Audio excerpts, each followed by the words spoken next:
I've been hearing a whole lot about this plants can see thing, and I was super skeptical, so I looked into the science of it, and it seems like some plants can fucking see. So here's what we know. There's a plant in Chile called Bouquilla trifoliolata. It looks kind of like this, kind of like a little vine guy. And it can mimic leaf shapes without touching them. The fact that they can do it without touching them makes scientists go, whoa, how do they do that? So there's three options. One, volatile signaling, just means chemical reactions, but they don't touch and it's boring. Moving on. Option two, horizontal gene transfer. We think we know this has happened in plants, and it's the idea that adult plants can take the gene of another adult plant and somehow incorporate it into itself. There is a proposed mechanism where airborne bacteria would carry the genes across to the Bouquilla vine, or Boki, as this YouTuber says you can call them.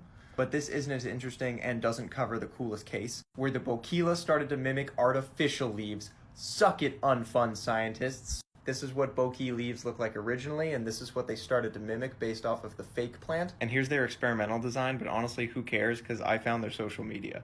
Artificial vine here. Normal leaf shapes. You can see that the leaf shapes do change. The idea of plant vision has been around since 1905, and apparently Darwin was like, yeah, I think this was pretty chill. In 1905, this dude suggested that the outer layer of cells on a leaf could act as a lens, focusing the rays of light onto light-sensing cells, which altogether is called an ocellus. follow if you want to see more content like this.